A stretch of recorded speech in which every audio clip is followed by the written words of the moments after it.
Sundiata's exile took him across the vast savannas of West Africa, a journey that shaped him in ways that life in the royal court of Kangaba never could. Though he and his family were driven out of their homeland, they were not without support. Sundiata's reputation as the son of a king, combined with the whisper of the prophecy, ensured that they found refuge in various kingdoms. During his years in exile, Sundiata met wise men, healers, and warriors from different lands. Each kingdom he visited had its own customs, traditions, and knowledge, and Sundiata absorbed it all. His body, once weak and frail, grew strong as he trained with warriors. He learned the art of strategy, leadership, and diplomacy. But more than physical strength, Sundiata grew in wisdom. He understood the complex politics of the region, learning how to navigate alliances and manage conflicts. As he grew older, Sundiata's natural charisma began to shine through. He earned the respect of chiefs and warriors, who saw in him the potential for greatness that had once seemed impossible. His mother, Sogolen, though no longer in her homeland, continued to guide and support him. Her spiritual power and wisdom were invaluable, and she reminded him of the prophecy that foretold his destiny. While Sundiata was gaining strength and wisdom in exile, the kingdom of Kangaba and the surrounding lands were falling into disarray. The most feared figure in the region was Sumaro Kanti, the sorcerer king of Soso. Sumaro was a man of immense power, both political and mystical. He was feared not just for his armies but for his dark magic, which he used to oppress and control the people of the land. Sumaro's reign was one of terror.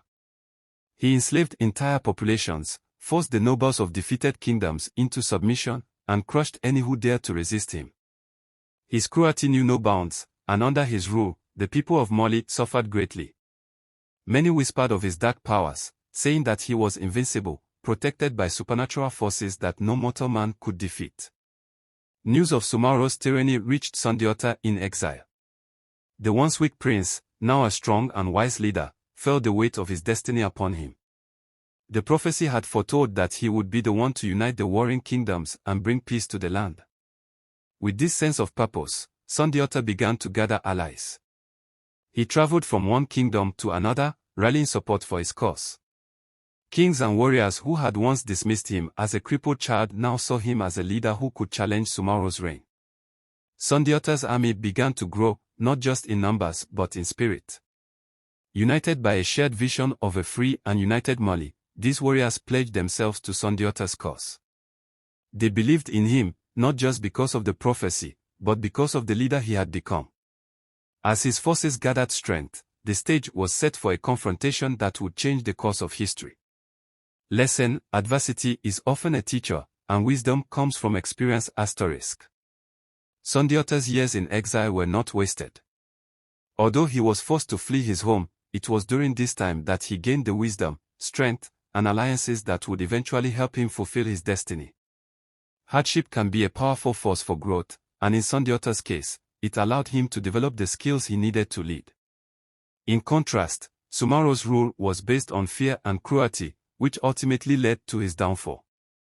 This chapter emphasizes the importance of learning from life's challenges and cultivating knowledge, patience, and alliances during difficult times. The lesson is that adversity can forge leadership if we use it as an opportunity for growth and learning.